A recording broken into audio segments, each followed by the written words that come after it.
Hello, guys. Welcome to Civil Circle. It's an initiative brought by me, Sandeep Kumar H. Now, let's talk about me. I've passed my BTech in Electrical and Electronics Engineering, and this year 2016, it was my first attempt in UPSC. I have an edge for teaching as well as studying with others, as it resurfaces what all I've learned in the past, and it actually gave me a boost which no other technique could ever give me. UPSC Civil Service Examination, it's actually in three stages, as you all know. The first is the prelims, the second is the mains, and the third is the personality test. Prelims paper, it actually carries a weightage of 200 marks. It actually have two paper. One is the general studies and the second is CSAT. CSAT is of qualifying nature, but rarely some serious aspirant they give the attention to the CSAT paper as it's only of qualifying, yeah. So exam hall में अगर ठीक से preparation किया नहीं तो ये paper will actually feel lengthy because English के passages बहुत सारे होते हैं. सो अगर रिक्वायर्ड अमाउंट ऑफ टाइम में ये पैसेजेस को ठीक से पढ़ा नहीं, क्वेश्चन सॉल्व नहीं कर पाएंगे, बाकी का क्वेश्चन छूट जाएगा.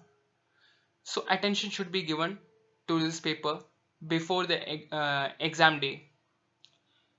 Mains, the second stage, it carries a weightage of 1750 marks. UPC checks your writing skills here. As knowing about something, it actually doesn't pay you until and unless you are able to present it to somebody else who is able to make a gist out of it and make a clear understanding out of it. The last stage, the personality test. Here, either you could make it or break it. Because यार इतना preparation किया है, prelims clear हुआ है, mains clear हुआ है, इस point पे अगर नहीं हुआ so it will be a big blow. So इसके लिए भी काफ़ी अच्छे से प्रिपरेशन चाहिए. It carries a weightage of 275 marks. UPSC actually checks your the personality. It's not just an interview. It's not a normal interview. Even if you're able to mock anyone or imitate anyone, what lies inside you will be shown in this round in one way or another. Prelims, the first stage. It actually contains two topics, that is static and current affairs. Static में यार NCERT है और standard books है. NCERT में 6 से 12 करनी है. 6 से नीचे का कुछ इंपॉर्टेंट है नहीं और 12 के ऊपर का कुछ अवेलेबल है नहीं. स्टैंडर्ड बुक्स में basically Laxmikanth, Spectrum, Shankar IAS environment and the G C Leong. Some of my friends they ask, यार Shankar IAS environment is it really worth it? Guys, if you are roaming in the market and if you are finding a book just for this environment and ecology, there is no better book than that. Because यार इसके अंदर geography के topics हैं, environment के topics हैं, सारे topics हैं, बहुत क्लियरली दिया हुआ है एनसीईआरटी के लेवल जैसा. So if you are reading it around daily around 5 to 6 pages, it's more than sufficient. By the end of your preparation it will be inside your mind very clearly. Moving to the current affairs portion, इसके अंदर सबको पता है newspaper करना है, हिंदू या फिर Indian express. Hindu की फैन फॉलोइंग बहुत है. मूविंग असाइड, बजट है, इकोनॉमिक सर्वे है. Government of India releases these two topics in the late February month or in the starting of the March month. Questions in prelims do come from this portion, so it's actually important. Materials. As I've already said, these four subjects, these four books, as well as the Hindu, the NCRT, and economic survey as well as the budget. The new participant यहाँ पे सबको दिख रहा है कि is India 2016. It's a book which government releases at the start of the year. जो भी तुमने स्टैंडर्ड बुक से एज वेल एज एनसीईआरटी से पढ़ा है इसके अंदर स्टार्टिंग में तुम्हें मिलेगा. सो बेसिकली एक रिवीजन हो जाएगा इससे, एज वेल एज जो न्यू स्कीम्स हैं उसके कुछ इंपॉर्टेंट पॉइंट्स हैं वो इसके अंदर मिलेंगे जो कि तुम्हें और कहीं से मिलेगा नहीं. सो इट्स एक्चुअली एक very good book. Some of the aspirants they say that it's यार मोटा है, थिक है, बहुत नहीं हो पाएगा, इतना नहीं कर पाएंगे. गाइस ऑलरेडी बहुत कुछ तुमने कर लिया है standard books as well as NCERT. So ये अगर खरीद लोगे फ्रेशर के लिए तो ये खरीदना मैं रिकमेंड करूँगा, क्योंकि एक बार अगर ये ले लोगे ऑलरेडी तुम कर चुके हो, रिवीजन हो जाएगा, नए नए पॉइंट्स है जो कि कहीं और मिलेगा नहीं, यहीं से क्लियरली मिल जाएगा। ऑलरेडी जिनके पास है ई इंडिया ये book, they don't need to buy new for another year. For art and culture it's from CCRT। Art and culture एक बहुत वास्ट टॉपिक है। इसके अंदर हमें आर्ट फॉर्म्स करने पड़ते हैं, डांसेस करने पड़ते हैं, music, architecture from various period. So बहुत कुछ है।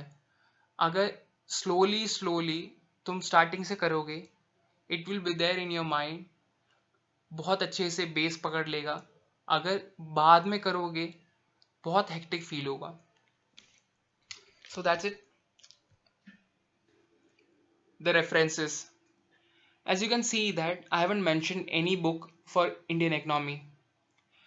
यार इंडियन इकोनॉमी के लिए मार्केट में बहुत कम बुक है प्रीलिम्स और मेंस के पॉइंट ऑफ व्यू से, क्योंकि बहुत सारी बुक्स हैं जिसके अंदर बहुत कुछ टॉपिक्स लिए हुए हैं जो एक्चुअली इंपॉर्टेंट नहीं है। फॉर एग्जाम्पल रमेश सिंह, रमेश सिंह में बहुत कुछ है from the past as well as बहुत basic current of basic statics portion है, तो ये इतना कुछ नहीं करना। इकोनॉमिक पोर्शन बहुत क्लियरली डिफाइंड है सिलेबस में। So the main portion I will cover in this platform. If you want to look into any book, the only reference that I can recommend is from these two options, either Ramesh Singh or the Sanjeev Verma. Guys, if you have already covered Indian economy portion, then Sanjeev Verma, this book is very good for you, because इसके अंदर बहुत clear cut definitions दिए हुए हैं। अगर तुमने already cover कर चुके हैं बेसिक चीज को, तो बहुत आराम से समझ में आ जाएगा। Moving aside the history portion which is a controversial topic. कुछ लोग कहते हैं यार मेरे पास स्पेक्ट्रम है, तुम्हारे पास क्या है? मेरे पास बिपिन चंद्रा है। बिपिन चंद्रा 12th वाली भी है, एक ISI भी है। ISI मतलब यार India struggle for independence. 12th वाली बहुत छोटी है, ठीक है, स्टोरी पोर्शन में दिया हुआ है, बहुत आराम से खत्म हो जाएगा। जो ISI है वो it's a bit of thick book, so you have to prepare from the start of the preparation, 1 year preparation. Novel की फॉर्म में दिया हुआ है, आराम से हर एक चैप्टर कर लो। By the end of your preparation it will be there in your mind. From prelims point of view 10th chapter के बाद जो कुछ भी दिया हुआ है इट्स इंपॉर्टेंट फॉर यू। इसके अलावा Plassey to partition by Shekhar Bandyopadhyay, it's a good book. मैंने किया नहीं है but several of my friends they recommend.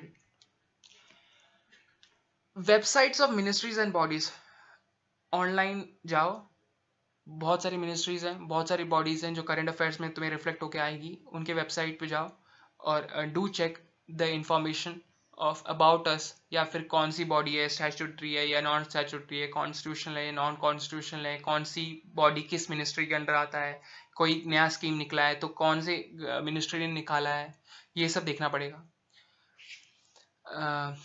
In this preparation, the one thing that you have to keep in your mind is you have to always keep the resources as minimum as possible. हर किसी के बहुत सारे दोस्त होते हैं, जब preparation करते time में बहुत लोग बोलेंगे गाइस ये बाय कर लो, वो खरीद लो, ये अच्छा है, वो अच्छा है। अगर सब खरीदने बैठे ना तो 10 फुट का एक पाइल अप क्रिएट हो जाएगा जो कि कभी खत्म नहीं होगा। So make sure that the standard books as well as the NCERT you are following, as well as some of the references, and wholly the resources should be as minimum as possible. CSE pre-2016. If you are analyzing this paper was actually punched with current affairs. बहुत था, 80 to 85% था current affairs, directly या indirectly आए थे। पर subject view के हिसाब से इकोनॉमिक पोर्शन अराउंड 34% आया था। इसके अलावा एनवायरमेंट इकोलॉजी जो कि 22% था। बहुत क्लियरली डिफाइंड है एनवायरमेंट इकोलॉजी इतना, क्योंकि इंडियन फॉरेस्ट सर्विस जब से प्रीलिम्स के थ्रू ले रहे हैं तब से ये काफ़ी हेफ्टी टॉपिक हो चुका है। इसके अलावा साइंस एंड टेक्नोलॉजी है, 13% है, नॉर्मल है। The bit of a shock here is the geography portion, बहुत कम क्वेश्चंस आए थे इस बार, ओनली 8%। तो एक्चुअली अराउंड 15% होता है, मतलब बहुत कम आया इस बार, तो it's bit of a shock. Polity around 5% आया, it's normal. History 18%, modern around 6 questions आए थे, medieval plus art and culture around 11 to 12 questions आए थे. So it was okay that. अगर हम ठीक से क्लासिफाई करें, science and technology, environment as well as geography portion, इन तीनों को पैरेलली लेके चलो, क्योंकि मोस्ट ऑफ द टॉपिक्स हैं वो कुछ कुछ ऐसे टॉपिक्स हैं जो डिफ्रेंशिएट नहीं कर सकते कि ये साइंस एंड टेक्नोलॉजी के अंदर आता है या फिर ज्योग्राफी के अंदर आता है. They run parallelly with each other. For example the climate portion as well as the space और द डिफेंस पोर्शन. इसमें जो ग्रे पोर्शन में दिया हुआ हाईलाइटेड है, ये ऐसे टॉपिक्स हैं जो इनके अंदर से क्वेश्चंस आते ही आते हैं. For example the space, ISRO, defence, इसमें से इस बार आया मॉम 2013. सो गाइस देख लो यहाँ पे 2013 का पेपर, मतलब 2013 के बारे में इस पेपर में पूछा गया था. सो यूपीएससी एक्चुअली आज प्रीवियस ऑल्सो एक्चुअली आज from previous year current affairs topic. इसके अलावा अष्टधारिणी आया था. क्लाइमेट मीटिंग्स और इसके रिलेटेड टर्म्स, 6 क्वेश्चन थे इससे यहाँ से. Annex 1 INDC, agenda 21, UNFCCC, read plus, international solar alliance. इसके अलावा रिवर्स एंड ट्रिब्यूटरीज हैं. इस बार ब्रह्मपुत्रा के बारे में पूछा गया था, उसके ट्रिब्यूटरीज पूछा गए थे. जो चौथा ट्रिब्यूटरी से जो वो करंट अफेयर से आया था तो बहुत कम लोगों को पता था. बाकी जो ट्रिब्यूटरीज है सब लोगों को कॉमनली पता है. So it was a bit of a medium level difficulty. इसके अलावा एनिमल्स इन न्यूज आते हैं. Beat B of IUCN red list. ठीक है, इस बार आया था blue Mormon butterfly as well as the hornbill.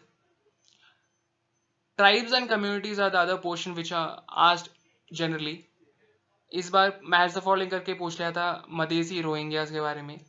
Madhesi Rohingyas काफी हाईलाइटेड थे करंट अफेयर्स में. जो तीसरा ऑप्शन था, अगर कुछ कम लोगों को ही पता था वो. सो अगर इन दोनों के बारे में पता था तो तीसरे की जरूरत नहीं थी, क्योंकि एलिमिनेशन करके हम आंसर निकाल सकते थे. प्लेट्यू हिल्स एंड माउंटेन्स इससे आते हैं, जनरली आते ही हैं. इस बार मैच द फॉलोइंग करके पूछ लिया था. जो डिफिकल्ट क्वेश्चन था वो खराई कैमल, बनाना, टीब और greenhouse gas protocol and the B label. Deep greenhouse gas protocol and the B level, इनमें से यार ऑप्शंस जो थे इतना डीप में पता नहीं था, इसकी वजह से ये डिफिकल्ट क्वेश्चंस थे. और खराई कैमल और बनाना ये थोड़ा करंट अफेयर से डीप माने में थे, अगर पढ़ा था तो it was easy. Moderate question वो GIHS. इसके अलावा इंडलैंड पोर्ट. इंडलैंड पोर्ट में ऑप्शन में दो ऑप्शन में कंफ्यूजिंग था कि या तो छत्तीसगढ़ होगा या तो फिर राजस्थान होगा. इसके अलावा UN convention against desertification was a moderate level question. Economic portion जो कि अराउंड 34% आया था, as I already said you. बहुत क्लियर कट डेफिनेशन है जो कि आते हैं रेगुलरली. बजट और इकोनॉमिक सर्वे से इस बार आया था Atal pension 2015. So previous year question के बारे, प्रीवियस ईयर स्कीम के बारे में पूछा गया था. अगर याद है तो इट विल बी क्लिक. इसके अलावा कैपिटल बजट के स्टैटिक पोर्शन से पूछा गया कि इसके अंदर क्या है. सिंपल था, पॉलिसीज एंड स्कीम्स. इसके अंदर स्वयं, उदय, गोल्ड, स्टैंड अप इंडिया, मुद्रा, डिजी लॉकर, इनमें से पूछा गया था. इसके अलावा organisation for trade and etcetera, यहाँ इस रिलेटेड टॉपिक से भी आए गए. WTO, IMF, TPP, RCEP, new development bank, Gulf cooperation council, OPCW and doctors वाला ग्रुप के बारे में एक क्वेश्चन पूछा गया था. बैंकिंग फाइनेंस से रिलेटेड से इससे भी आते हैं जनरली क्वेश्चंस. इस बार MCLR पूछा गया, payment bank, core banking solution, FSDC and the masala bonds. Physical policy, that is a government related policy. Government expenditure के बारे में पूछ लिया गया था, जो कि 2014 का रिपीट मारा गया है. गाइस यार यहाँ पे जो करेक्ट आंसर है वो भी सेम था 2014 का, 1 and 3 था, बस कुछ ऑप्शन चेंज किए थे. इसके अलावा import cover and the BEPS portion वहां से भी पूछा गया था. जोन्स स्पेशल इकोनॉमिक जोन और NIM जोन और NIMZ and the exclusive economic zone, यही जोन्स इंपॉर्टेंट है. इस बार NIMZ के बारे में पूछ लिया था. इसके अलावा रिपोर्ट्स हैं. Reports ease of doing business, hunger report, global financial stability reports, इन तीनों के बारे में पूछा गया था इस बार. which reports are made by which organization, and which factors are used in it to count all those reports. ये important है, so do check on that. Moderate level questions जो कि IMFC वाला है, कि IMFC वाला इसलिए था कि बहुत डिटेल में पूछा गया था. इफ एनीबडी नोज दैट तभी कर पाएंगे, वरना बहुत डिटेल में था. इंडिया अफ्रीका समिट के बारे में जो क्वेश्चन था वो एक्चुअली थोड़ा कंफ्यूजिंग था, ऑप्शंस थे, इसलिए मॉडरेट लेवल क्वेश्चन था. पॉलिटी, इस स्ट्रीम के अंदर से 5 क्वेश्चंस आए थे. बिल्स, ग्राम न्यायालय, पंचायत, स्टेट लिस्ट, इसमें से ये सारे स्टैटिक पोर्शन थे. जो बाकी थे वो थोड़े करंट अफेयर्स रिलेटेड थे. फॉर एग्जांपल जो प्रिंसिपल सेक्रेटरी का आया था वो दिल्ली स्टेट में केजरीवाल और प्रिंसिपल सेक्रेटरी के जो हॉट इश्यू चल रहा था उसके हिसाब से आया था. मॉडर्न इंडिया, इससे 6 क्वेश्चंस आए थे. The moderate one was the Keshav Chandra Sen. Apart from that बाकी जो कितने क्वेश्चन थे वो सिंपल थे. केशव चंद्र सेन इस पर्सनैलिटी के बारे में अगर आपने पढ़ा होगा तभी आप कर पाओगे. Medieval plus art and culture, around 11 questions आए थे. The moderate one was the आरागट्टा. The rest were simple. Now, the important question that roams around the minds of several aspirants: is coaching necessary for prelims? Actually, there is no need, because if you are taking the ratio of output upon fees, this ratio is actually low. इसका सबसे बड़ा proof है यार CSE pre 2016. It actually gave a quite good image that if you are preparing self and if you are giving a consistent study, that's the only mantra that you needed to clear this stage. यार time change हो चुका है, सब कुछ online available है. The edge factor that coaching has is that they can ask doubts to the teachers, but right now ये जो edge है वो भी remove हो चुका है.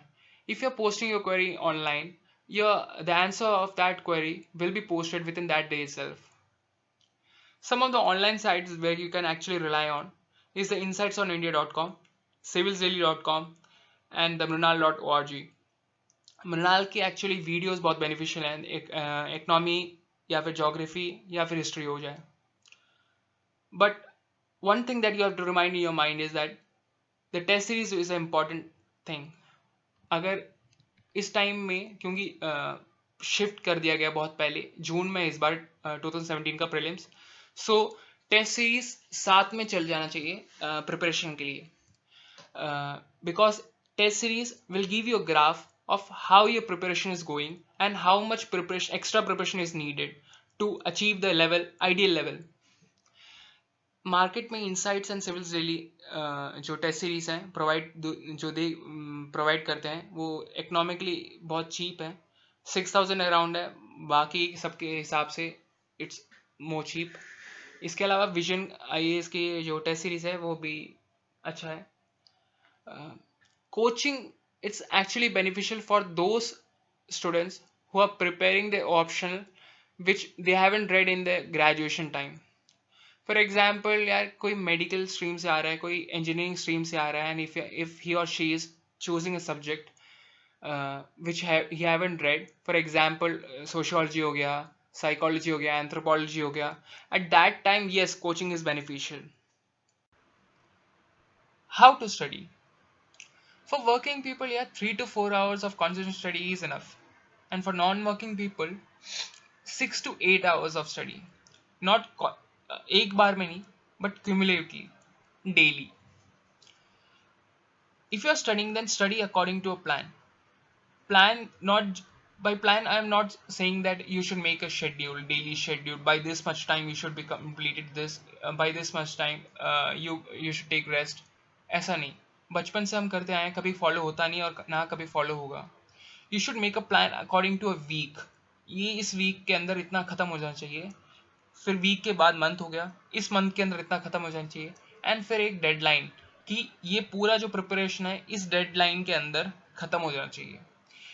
Actually this strategy will show you a graph कि यार इस प्लान के हिसाब से चल पा रहे हैं या नहीं चल पा रहे हैं. अगर नहीं चल पा रहे तो उसके हिसाब से हम थोड़ा बहुत एडजस्टमेंट करेंगे ताकि ओवरऑल प्रिपरेशन इस प्लान के प्लस माइनस के हिसाब से चलता रहे. बट बहुत सारे बच्चों के मन में ये रहता है कि अगर मैंने जैसे अभी बोला 3 to 4 hours for working people is enough, but Hindu alone will take around 2 to 2.5 hours at the starting. So how this 3 to 4 hours is beneficial for them? यार स्टार्टिंग में हिंदू बहुत हेक्टिक रहेगा, it will actually take some time to adapt, ठीक है, but not more than around 1 month. आप starting के 1 month तक जितना टाइम लेता है लेने दो, प्रिपरेशन बाकी एनसीईआरटी ठीक है जितना चाहे होता रहे हो जाए, पर हिंदू के लिए जितना आपको टाइम लेना है ले लो. But after 1 month this time devotion for 2 to 2.5 hours should be reduced to 1 to 1.5 hours in reading, and apart from reading 45 minutes should be devoted in making notes. और नोट्स भी ऐसे बनाने यार कि सेपरेट नोटबुक में बहुत cleanly बने. Cleanly का मतलब ये नहीं कि साफ हैंडराइटिंग में, क्लीनली का मतलब है कि हर एक टॉपिक एक सब टॉपिक के अंडर होना चाहिए, and which should be come under subject. For example RBI ने अभी रेपो रेट को चेंज किया, कोई एक्स वैल्यू में चेंज किया, तो this topic should be under monetary policy which in turn should be under economy. For example ISRO ने कोई सैटेलाइट लॉन्च किया, this topic should be under space and which in turn should be under science and technology.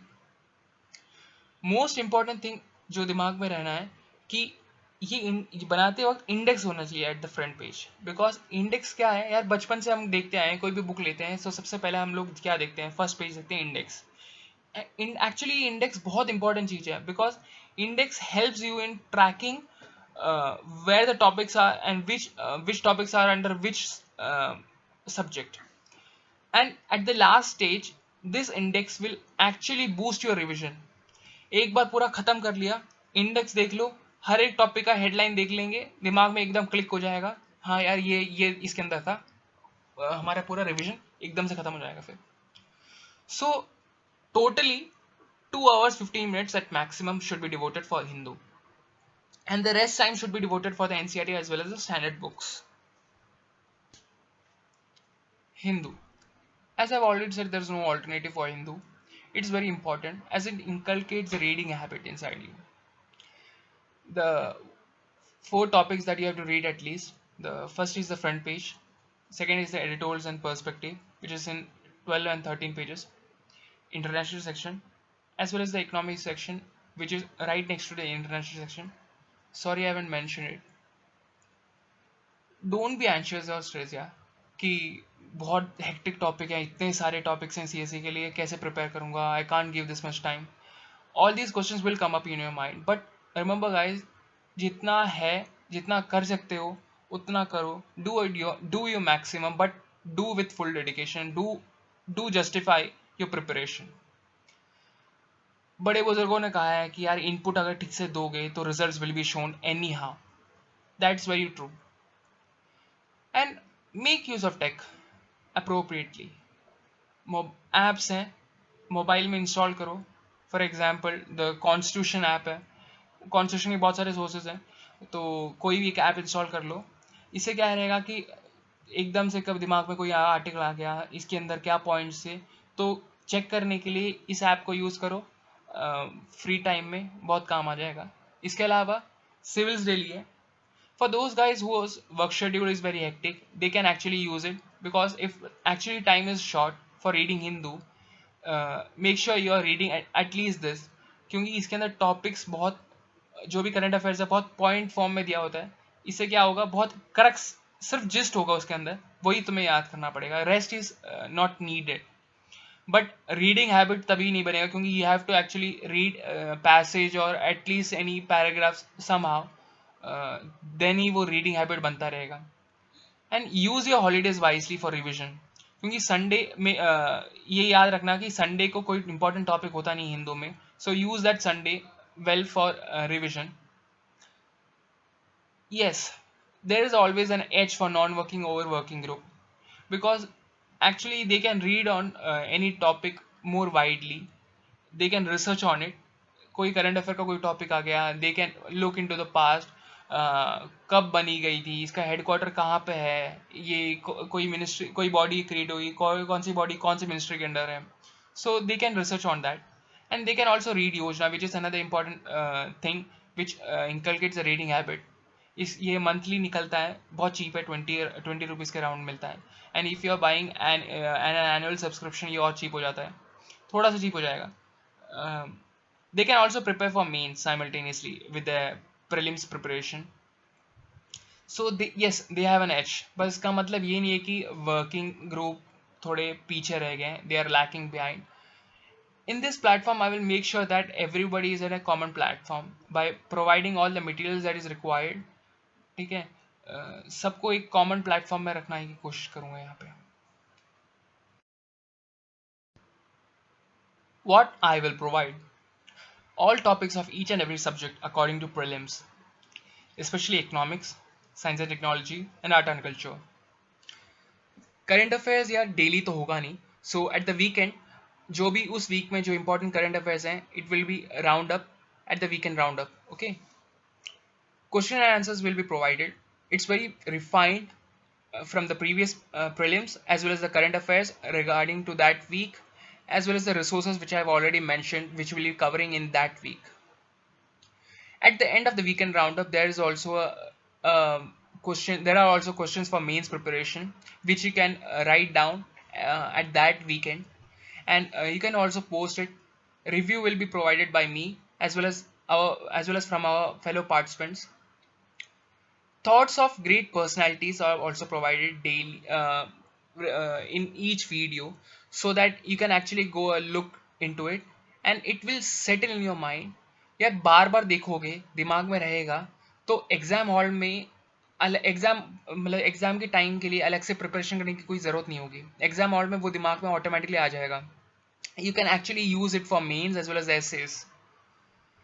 Ultimate goal जो रहना चाहिए is to clear the prelims as well as the mains as well as the PT, all the three hurdles in one go. Help is provided but sequentially. पहले prelims हो जाए, फिर उसके बाद mains का, फिर उसके बाद PT का.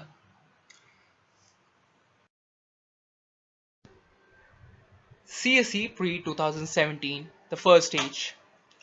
प्रिपरेशन हम अगस्त 2016 से स्टार्ट करेंगे एंड ये चलेगा 18 जून 2017 तक, द डेडलाइन. रफली अराउंड 300 डेज हमारे पास है. Now it's less than that. We should keep in our mind that by the starting of the March month, Government of India releases the budget and economic survey. So we should complete the NCERT and the standard books till then. क्योंकि हमारे पास जो आगे के 2 महीने रहेंगे, that is only available for revision and preparation of these two subjects. As freshers के लिए ये दो चीज़ें बहुत heavy लगेगा. They should devote more time to it. सो उनके लिए बहुत अच्छे से जो बेस है वो कवर हो जाना चाहिए by that time. These are the topic for civil service examination from mains as well as prelims point of view. Thank you for being in this platform. Materials will be provided regularly, so do check it guys. Subscribe to Civil Circle and share this video to all those guys who are preparing for this prestigious examination. Thank you and have a nice day.